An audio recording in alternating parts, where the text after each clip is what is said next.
Patrick Bruel. Son hommage vibrant à Johnny Hallyday, 5 ans après sa mort. Samedi 28 janvier 2023, Patrick Bruel était l'invité de Nikos Aliagas, dans l'émission 50 minutes Inside.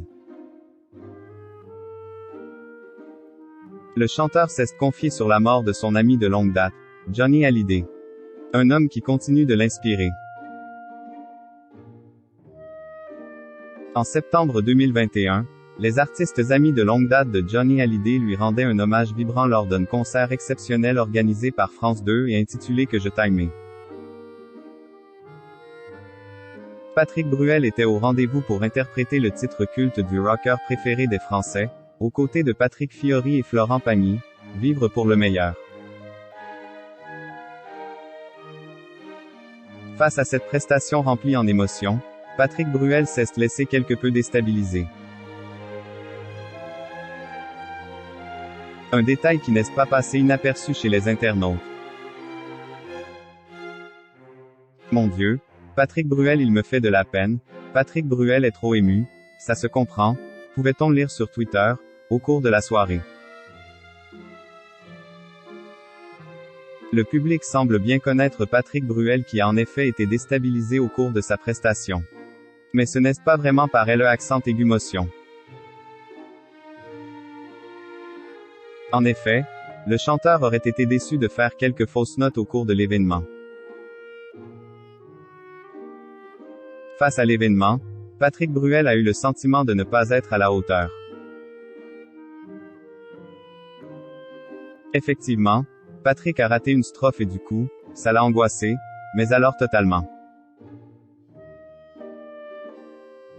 Il était effondré dans sa loge et ça a un peu gâché son plaisir d'avoir fait partie du show, a assuré Bernard Montiel, sur le plateau de Touche pas à mon poste le lendemain.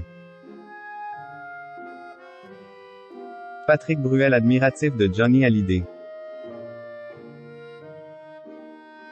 Difficile d'être à la hauteur lorsqu'il s'agit de rendre hommage à un ami aussi illustre que Johnny Hallyday. Mais samedi 28 janvier 2023, le chanteur s'est bien rattrapé. Invité de Nikos Aliagas, dans l'émission 50 minutes Inside, il a évoqué le texte Quill avait accepté de lire lors des obsèques du rocker en 2017. Je n'ai jamais revu ces images. J'avais écrit ça dans la nuit quand il est parti. Je ne pensais pas dire ce texte publiquement. Je l'ai montré à la famille et on m'a dit, mais il faut le lire demain. C'était émouvant cet adieu, c'était fort, s'est-il remémoré. De Johnny Hallyday il gardera non pas le souvenir de ses obsèques mais bel et bien une myriade de qualités. Johnny ça dit la volonté, la persévérance, le travail, ça dit l'envie. Il n'y a pas un mot qui résume mieux que celui que Jean-Jacques a écrit. L'envie d'avoir envie. Dans cet hommage-là, aucune fausse note.